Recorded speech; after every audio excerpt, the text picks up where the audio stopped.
Good morning, सुप्रभात। कैसे हैं आप सब? हम पढ़ रहे हैं वाक्य विचार।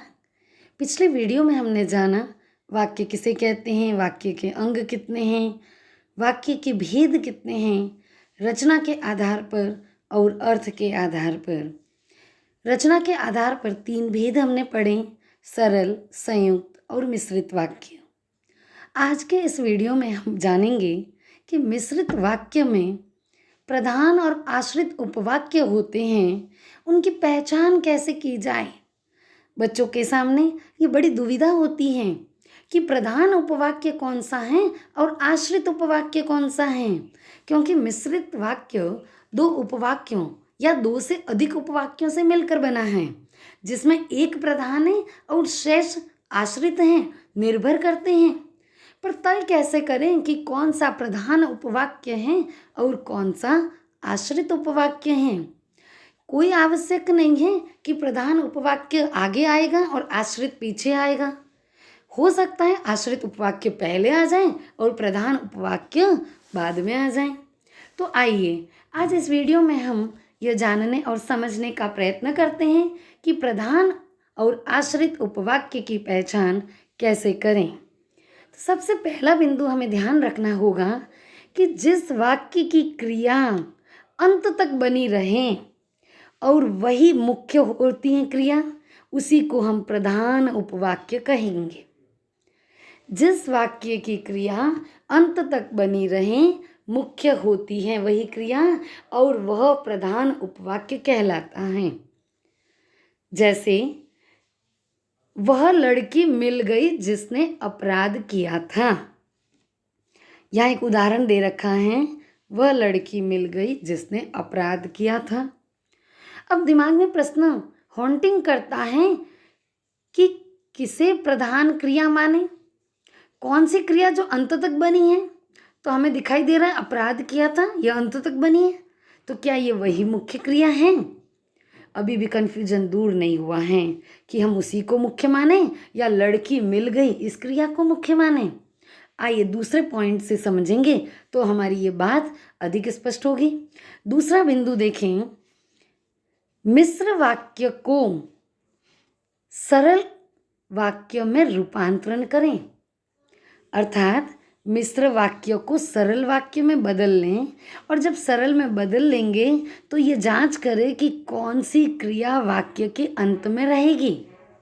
जो क्रिया वाक्य के अंत में रह जाएं वही मुख्य क्रिया होगी। पहले बिंदु को दूसरे से जोड़ दें। आप पहले दूसरे को समझ लें कि मिश्र वाक्य के अंतर्गत 2 उपवाक्य हैं। अब आप मिश्र को सरल में बदल लेंगे तो सरल में क्रिया क्या हो जाती है? एक ही रहती हैं। 2 क्रिया एक क्रिया में बदल जाएगी, एक क्रिया पूर्वकालिक बन जाएगी। तो जो वाक्य के अंत में रहेगी क्रिया, वह वाक्य की मुख्य क्रिया होगी। और हम यही कह रहे हैं कि जो क्रिया अंत तक बनी रहे वह प्रधान उपवाक्य कहलाएगा। अब हमने कहा था वह लड़की मिल गई जिसने अपराध किया था, इसको सरल में बदलें, अपराध करने वाली लड़की मिल गई। तो अंत में कौन सी क्रिया बनी? अपराध किया, ये तो अंत में नहीं आया, अंत में आया लड़की मिल गई, अपराध करने वाली लड़की मिल गई। तो मिल गई यह क्रिया मुख्य है, अर्थात वह लड़की मिल गई ये इस वाक्य में प्रधान उपवाक्य हैं और जिसने अपराध किया ये आश्रित उपवाक्य हैं। समझ गए होंगे आप। तीसरा बिंदु, आश्रित वाक्यों का प्रारंभ जो, यदि, क्योंकि, कि, जिसे, जिसने आदि से होता है। अभी हमने यही बात की थी, इस उदाहरण पे पुनः आते हैं। वह लड़की मिल गई जिसने अपराध किया था, हमने इसे सरल में बदला तो वाक्य के अंत में क्या आया? अपराध करने वाली लड़की मिल गई। मिल गई क्रिया अंत में आई, अर्थात वह लड़की मिल गई यह प्रधान उपवाक्य है और जिसने अपराध किया वह आश्रित उपवाक्य है। अब आप ये देखिए कि आश्रित उपवाक्य का प्रारंभ जिसने शब्द से हुआ है, तीसरे बिंदु में मैं यही बात बता रही हूँ कि जो आश्रित उपवाक्य हैं उनका प्रारंभ जो, यदि, क्योंकि, कि, जिसे, जिसने आदि शब्दों से होता है।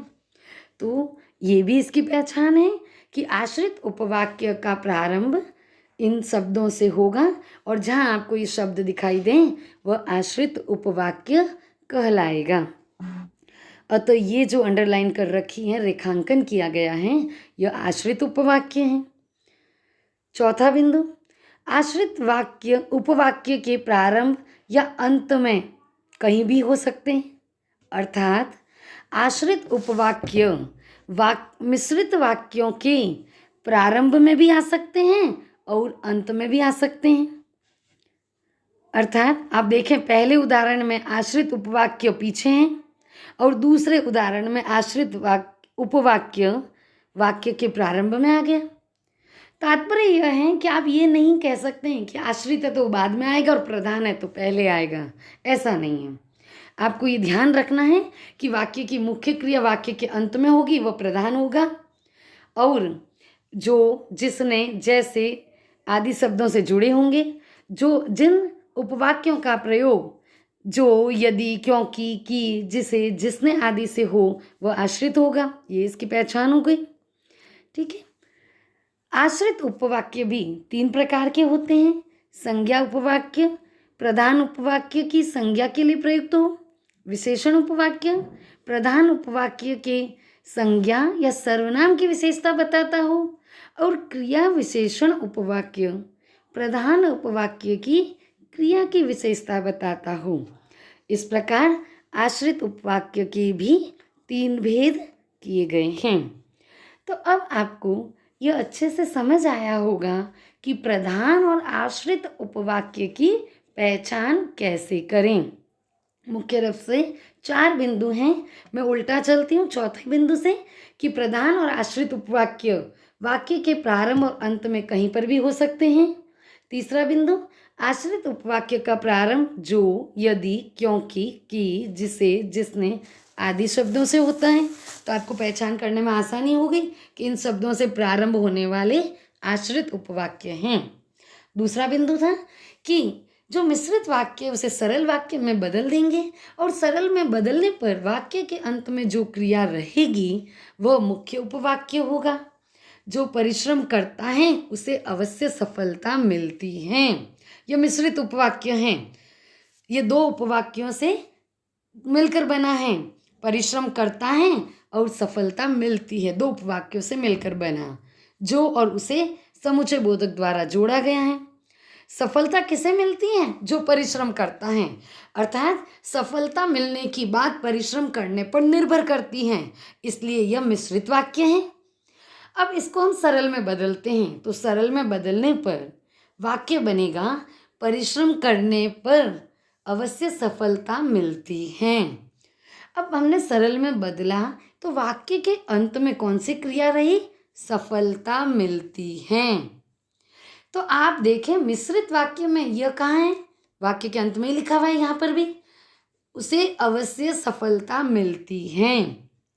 तो सरल करने पर जो क्रिया अंत में रही मिश्रित वाक्य में हम उसे प्रधान उपवाक्य मानेंगे। तो मिश्रित वाक्य में उसे अवश्य सफलता मिलती है, यह प्रधान उपवाक्य है। और जो परिश्रम करता है यह आश्रित उपवाक्य है। आपको वीडियो समझ आया, पसंद आया तो आप इसे लाइक करें, शेयर करें और सब्सक्राइब करें। मेरे चैनल को देखते रहें। धन्यवाद।